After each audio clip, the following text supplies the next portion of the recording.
இன்னைக்கு நம்ம பார்க்க போறது சாதாரண வரலாறு கிடையாது. இது ஒரு பக்கா புவிசார் அரசியல் சதுரங்க ஆட்டம். குறிப்பா கான்வாலிஸ் பிரபு எப்படி அமைதி ஒப்பந்தங்களையே ஒரு ஆயுதமா மாற்றி திப்பு சுல்தானை வீழ்த்தினாரு அப்படிங்கறத தரவுகள் அடிப்படையில நம்ம அலச போறோம். இது உண்மையிலே ஒரு ஹிஸ்டாரிக்கல் த்ரில்லர்னு தான் சொல்லணும். இந்த ஹை ஸ்டேக்ஸ் த்ரில்லரை புரிஞ்சிக்க நாம சில முக்கியமான விஷயங்களை கடந்து போகணும்.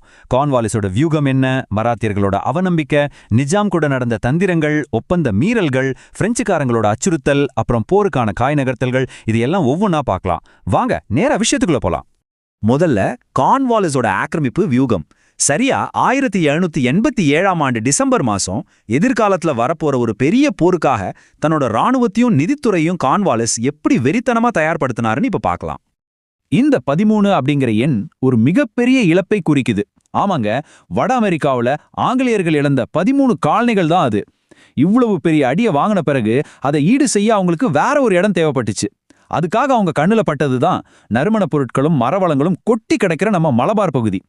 இதை எப்படியாவது புடிச்சே ஆகணும்னு அவங்க ரொம்பவே தீவிரமா இருந்தாங்க. மலபார குறி வச்ச கார்ன்வாலிஸ் சும்மா இருக்கல்ல, அடுத்த போருக்கு ஒரு காரணம் வேணும் இல்லையா? அதனால கர்நாடிக் மேல திப்பு சுல்தான் படையெடுக்க போறாருன்னு ஒரு மிகப்பெரிய பொய் பிரச்சாரத்தை ஆரம்பிச்சார். ஆனா உண்மையான தரவுகள் என்ன சொல்லுதுன்னா, திப்பு அப்போ போருக்கு தயாராவே இல்ல. ஒரு பக்கம் இப்படி வதந்திய பரப்பிக்கிட்டே, இன்னொரு பக்கம் திப்புவுக்கு எதிரா மராத்தியர்களையும் நிசாமையும் ரகசியமா ஒன்னு சேர்க்கிற வேலையும் கார்ன்வாலிஸ் முடுக்கி விட்டாரு. சரி, இப்போ மராத்தியர்களின் நியாயமான அவநம்பிக்கையை பத்தி பார்க்கலாம். தன்னோட மாஸ்டர் பிளானுக்காக வலிமையான மராத்திய பேரரசை தாம் பக்கம் இழுக்க கார்ன்வாலிஸ் ட்ரை பண்ணாரு. ஆனா மராத்தியர்கள் அதுக்கு ஈஸியா ஒத்துக்கல. அவங்க தயங்கினதுக்கு ரொம்பவே நியாயமான ஒரு காரணம் இருந்துச்சு. 1784 இருந்து 1787க்குள்ள நடந்த விஷயங்களை பார்த்தாலே பிரிட்டிஷ் ராஜதந்திரம் எவ்வளவு முரண்பாடானதுன்னு நமக்கு தெரிஞ்சிடும். 1784 மங்களூர் உடன்படிக்கைப்படி ஆங்கிலேயர்கள் நடுநிலையா இருக்கணும். ஆனா 1786ல முந்தைய கவர்னர் ஜெனரலான மக்ஃபர்சன் சட்டத்தை மீறி மராத்தியர்களுக்கு 5 பட்டாலியன்கள் அனுப்பி ஹெல்ப் பண்ணாரு. அதுக்கப்புறம் கார்ன்வாலிஸ் வந்தோடனே முன்கூட்டியே போர் வந்துடக்கூடாதுன்னு அந்த உதவி அப்படியே ஷட்டுன்னு நிறுத்திட்டாரு. இப்படி முன்னுக்கு பின் முரணா நடந்துகிட்டா யாருக்கு தான் கோவம் வராது சொல்லுங்க? மராத்தியர்களோட அந்த கோபத்தை இந்த ஒரு வாக்கியம் ரொம்ப தெளிவா சொல்லிடுது. உங்களுக்கு வசதியா இருக்கும்போது ஒப்பந்தங்கள் காணாம போயிடுது, நாங்க செலவுகளை சுமக்கிறோம், ஆனா பெருமையை மட்டும் நீங்க தட்டிக்கிறீங்க. மாலேட் அப்படிங்கிற பிரிட்டிஷ் பிரதிநிதி இது அப்படியே கார்ன்வாலிஸ் கிட்ட சொன்னாரு.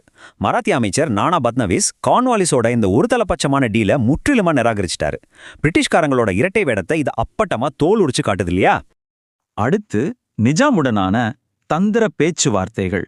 மராத்தியர்களை நம்பி பிரயோஜனம் இல்லைன்னு தெரிஞ்சதும் கார்ன்வாலிஸ் தன்னோட பார்வைய ஹைதராபாத் நிசாம் பக்கம் திருப்பினார். குண்டூர் சர்க்கார் சம்பந்தமான ஒரு பழைய சர்ச்சைய அவரை எப்படி தனக்கு சாதகமா மாத்துனாருன்னு இப்ப பார்க்கலாம். இதுக்கு நாம 1768ஆம் ஆண்டு உடன்படிக்கையை கொஞ்சம் புரிஞ்சுக்கணும். ஹைதர் அலியால கைப்பற்றப்பட்ட தன்னோட மூதாதையர் நிலங்களை மீட்டு தர்றதா ஆங்கிலேயர்கள் நிசாமுக்கு ஒரு வாக்குறுதி கொடுத்திருந்தாங்க. இப்போ அதை ஞாபகப்படுத்தி படைகளை கேட்டு மீராலம் அப்படிங்கிற தன்னோட பிரதிநிதியை நிசாம் கல்கத்தாவுக்கு அனுப்புனாரு. இது கார்ன்வாலிஸ கொஞ்சம் பெரிய சட்டச்சிக்கல்லையே மாட்டி விடுச்சு. ஆனா பாருங்க, இந்த சிக்கல்ல இருந்து தப்பிக்க கார்ன்வாலிஸ் ஒரு செம்ம தந்திரமான கேம் ஆடினாரு.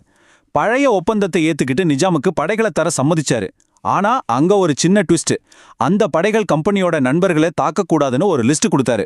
அந்த லிஸ்ட்ல ரொம்ப திட்டமிட்டு திப்பு சுல்தானோட பேரை அவர் சேர்க்கவே இல்ல. அதாவது மைசூரை தாக்குறதுக்கு நிஜாமுக்கு மறைமுகமா கிரீன் சிக்னல் கொடுத்துட்டாரு. என்ன ஒரு தந்திரமான ராஜதந்திரம் பாத்தீங்களா? 4வதா மங்களூர் உடன்படிக்கை மீறல்கள்.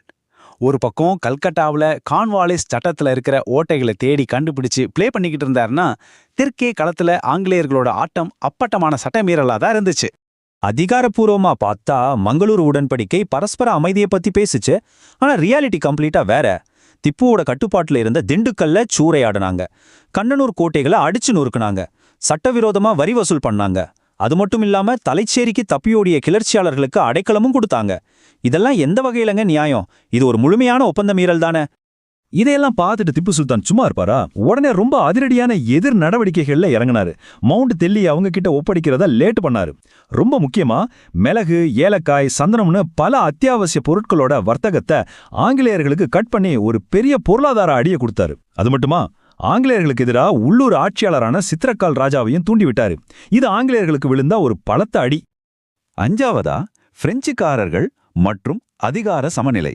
வெறும் உள்ளூர் அரசியலை தாண்டி ஐரோப்பிய போட்டியாளர்களோட நிழல் இந்திய அரசியல்ல எவ்வளவு பெரிய தாக்கத்தை ஏற்படுத்துச்சுன்னு இப்ப நாம பார்க்க போறோம். அப்போ இருந்த பவர் பேலன்ஸ் ஆங்கிலேயர்களுக்கு எப்படிப்பட்ட அச்சுறுத்தலா இருந்துச்சுன்னு கொஞ்சம் கவனிங்க. மராத்தியர்களாலையும் நிசாமாலையும் அவங்களுக்கு ஒரு மிதமான ஆபத்து தான். ஆனா நாளுக்கு நாள் விரிவடைஞ்சுகிட்டே இருந்த திப்புவோட சாம்ராஜ்யம் அவங்களுக்கு ஒரு பெரிய தலைவலி. இதை விட கார்ன்வாலிஸை நிம்மதி இழக்க செஞ்ச விஷயம் என்னன்னா, ஒருவேளை பிரெஞ்சுக்காரர்கள் திப்புவுக்கு சப்போர்ட் பண்ணிட்டா என்ன ஆகிறது அப்படிங்கிற பயம்தான். இது ஆங்கிலேயர்களுக்கு உச்சக்கட்ட ஆபத்தா மாறுச்சு. அதனால கார்ன்வாலிஸ் ஒரு முடிவுக்கு வந்துட்டாரு. அதிகார சமநிலை மைசூருக்கு சாதகமா ரொம்ப ஆபத்தான முறையில சாஞ்சிக்கிட்டு இருக்குன்னு அவருக்கு புரிஞ்சிடுச்சு. இந்தியாவுல பிரிட்டிஷ் சாம்ராஜ்யம் நிலைக்கணும்னா திப்புவோட ஒரு போர் நடந்தே ஆகணும், அது மட்டும்தான் ஒரே வழின்னு அவர் ரொம்ப ஆழமா நம்ப ஆரம்பிச்சிட்டாரு. சரி, இப்போ போருக்கான காய் நகர்த்தல்கள், நோக்கங்கள் தெளிவாயிடுச்சு, சட்டப்பூர்வமான பொறிகளும் வைக்கப்பட்டாச்சு. இப்போ ஆங்கிலேயர்கள் தங்களோட அந்த ஃபைனல் மாஸ்டர் பிளானை எப்படி எக்ஸிக்யூட் பண்ணாங்கன்னு பார்ப்போம். லண்டன்ல இருந்த கட்டுப்பாட்டு குழு தலைவர் ஹென்றி டூண்டாஸ் கொடுத்த கடுமையான பிரஷர்னால கார்ன்வாலிஸோட திட்டம் இன்னும் தீவிரமாச்சு. சும்மா கட்டுப்பாடு விதிக்கிறதோட நிக்காம திப்பு சுல்தானோட ஆதிக்கத்தை முற்றிலுமா அழிச்சு பழைய அரச வம்சத்தையே மறுபடியும் அரியணையில உட்கார வைக்கணும்னு முடிவு பண்ணாங்க. மைசூரை அவுத் இல்லனா தஞ்சாவூர் மாதிரி தங்களோட கட்டுப்பாட்டில் இருக்கிற ஒரு கைப்பாவ மாநிலமா மாத்துறது தான் அவங்களோட இறுதி திட்டமா இருந்துச்சு. இது மூலமா மேற்கு கடற்கரையில தங்களோட ராணுவ தளங்களை ரொம்ப ஸ்ட்ராங்கா மாத்திக்கலான்னு அவங்க கணக்கு போட்டாங்க.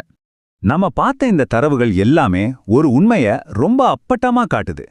கார்ன்வாலிஸ் இங்க அமைதியை காப்பாத்த வரல, அவர் கொஞ்சம் கொஞ்சமா ஒரு பெரிய போரை டிசைன் பண்ணிக்கிட்டு இருந்தாரு. இது நமக்கெல்லாம் ஒரு முக்கியமான கேள்வியை ஏற்படுத்துது.